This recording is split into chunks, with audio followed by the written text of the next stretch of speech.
Assalamualaikum warahmatullahi wabarakatuh. Berhubung masih banyak yang tanya dan masih banyak yang kebingungan cara setting timer untuk mesin tetas, yakni yang di sini yang dipakai adalah yang tipe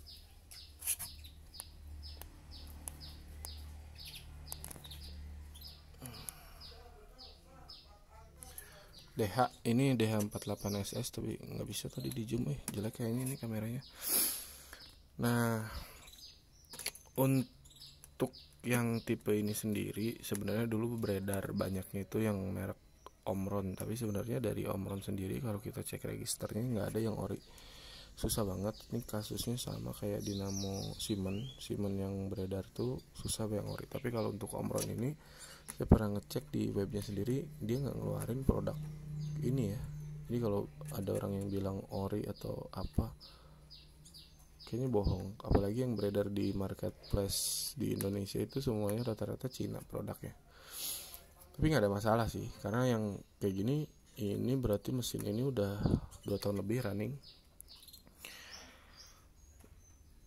nggak ada masalah sama sekali. Oke, dan untuk tata cara setupnya, ini kondisi kayak gini. Ini kalau nggak ada lampu LED nyala, berarti ini memang kondisi mati.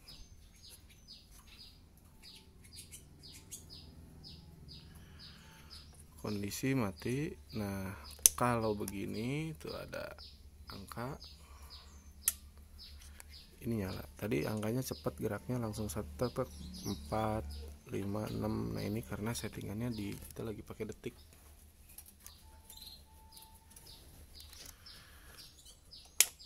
Oke, kita matikan lagi. Nah, untuk setup ini sendiri harus dalam keadaan mati.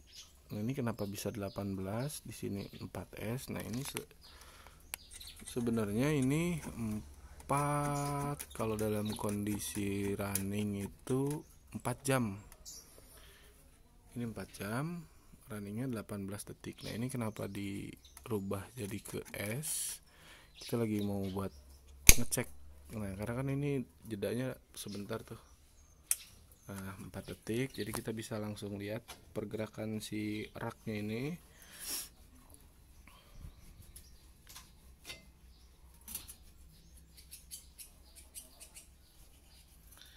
Misal udah cukup, tak, ini kita balikan lagi ke hour, berarti itu jam. Nah, ini berarti waktu tunggunya 4 jam tuh kan. Nolnya diem aja, nanti nunggu sampai 1 jam jadi 1, 2 jam jadi 2, 3 jam jadi 3. Begitu juga kalau kita rubah jadi ke 6 jam sekali perputarannya, ya berarti ini jadi angka 6 setelah 6 jam. Kalau misalkan kita rubah lagi ke detik, ya berarti per detik ini berubahnya. Kalau menit ya per menit berubahnya.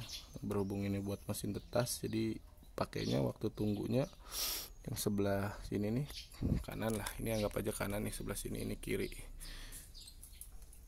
Nah, yang sebelah kanan itu per jam ini waktu tunggunya. Nah, terus kalau untuk setting pergerakan telurnya, ini mesti kita rubah dulu ke S supaya kita bisa lihat. Ini alasannya kenapa di sini 18, sementara di mesin lain ada yang 30 detik, ada yang 15 detik, ada yang 10 detik.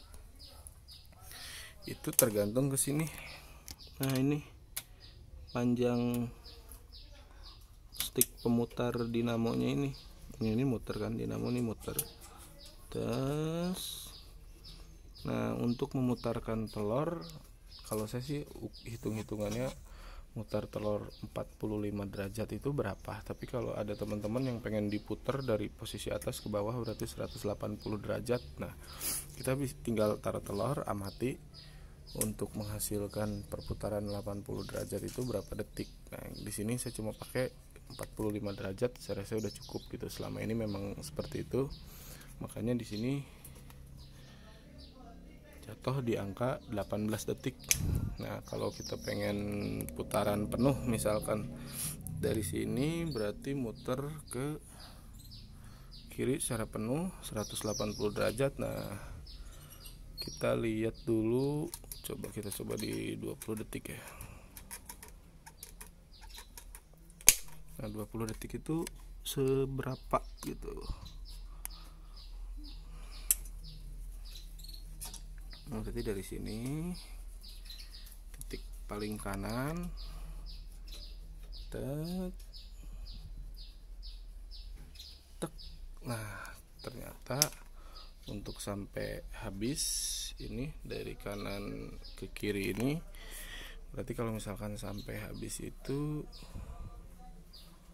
ini karena jaraknya segini kita atur. Ini kalau misalkan sampai habis itu sekitar 90 derajat lah, 90 derajat perputarannya itu cuma butuh waktu 12 detik. Nah kira-kira kayak gitu. Jadi sebenarnya kalau untuk rak geser ini rata-rata sih setupnya segini, putaran maksimal itu sekitar 90 derajat. Jarang ada yang setup bisa si telur ini sampai guling-guling banget lah gitu tuh. Tapi itu nggak ada masalah, karena untuk memutarkan telur itu kan yang penting bergerak sekitar 45 derajat lah, itu udah cukup. 45 derajat dan sudah bagus, itu sudah bagus hasilnya, perputaran sekitar 60 derajat, jadi tidak terlalu mengganggu embrio. Nah itu kalau misalkan kita pakai perputaran yang terlalu dahsyat gitu, 180 apalagi sampai 360 untuk telur-telur yang embrionya lemah, biasanya mati di tengah jalan setelah telur itu fertil. Makanya kalau perputaran itu lebih baik sedikit. Nah itu juga kenapa ada yang 6 jam sekali, ada yang 4 jam sekali, ada yang 2 jam sekali. Nah biasanya kalau yang 2 jam tuh perputarannya cuma tek, gak sampai 45 derajat, jadi cuma sedikit, ngegoyang sedikit tek. Nah itu tujuannya. Biasanya setup itu dipakai kalau menurut kita embrionya lagi lemah, lagi kurang bagus, jadi diputarnya gak boleh terlalu kencang. Nah itu bisa dipakai kayak gitu. Yang 6 jam sekali karena yakin nih embrionya kuat, ya udah pakai settingan pemutaran sekitar 90 derajat. Makanya ini durasi dinaikin, durasi putarnya supaya nyampe ke 90 derajat. Dan itu juga dengan patokan yakin bahwa si embrio kuat. Karena biasanya yang 3 hari awal kita cek fertil, begitu di umur 5 atau 10 hari itu tiba-tiba mati, biasanya itu embrio lemah. Kejadian matinya itu selain karena settingan suhu dan kelembaban yang jelek, itu karena pemutaran juga terlalu drastis. Itu efeknya kalau pemutaran terlalu besar. Tapi kalau misalkan sudah jadi berbentuk ayam terus tiba-tiba mati, nah itu biasanya yang masalah di settingan kelembaban sama suhu terlalu tinggi. Biasanya kelembaban terlalu rendah, suhu terlalu tinggi. Kalau untuk masalah yang embrio lemah atau kuat, ya baiknya kalau kita nggak terlalu yakin kualitas indukan itu bagus, apalagi telurnya sudah lama, lebih baik pakai settingan pemutaran yang sedikit aja derajatnya, nggak usah terlalu banyak. Ada teman-teman yang berpendapat kalau misalkan pemutaran yang gak wah gitu tuh, gak gelundung-gelundung, hasil dari pemutarannya kurang maksimal. Sebenarnya gak gitu. Kita bisa lihat itu di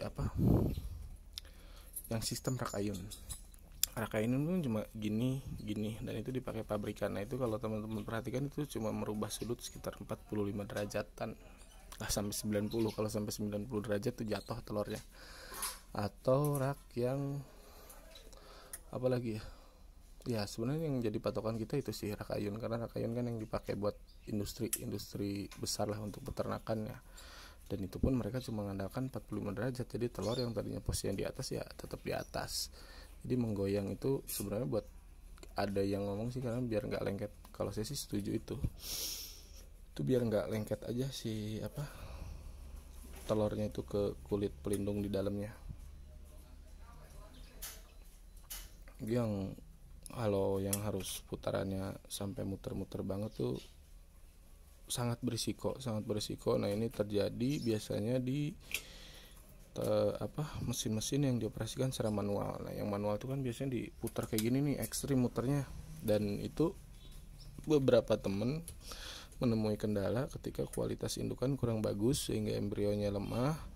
Setelah diputar yang se ekstrim itu, fertilitas atau tingkat bukan fertilitasnya bagus, tapi saat dicek hari ke-7 hari ke-5 itu menurun, jadi daya tetasnya menurun sampai ke 50%, karena yang tadinya numbuh di hari ke-3 ke-4, di hari ke-5 sampai ke-10 tuh mulai banyak yang mati. Nah itu embrionya lemah, pengaruh dari kualitas indukan diputar terlalu ekstrim. Jadi gitu, harus hati-hati dalam memutarkan telur yang selama ini kita berpikirnya harus muter-muter banget gitu tuh. Sebenarnya nggak kayak gitu, cuma butuh sedikit aja, 45 juga udah cukup. Bahkan saya kalau misalkan di sini settingannya 2 jam sekali, itu cuma asal gerak doang, tek sedikit gitu, dikit banget geraknya, itu cukup kalau misalkan kita lagi nggak yakin kualitas indukan kita bagus. Oke lah, segitu dulu. Assalamualaikum warahmatullahi wabarakatuh.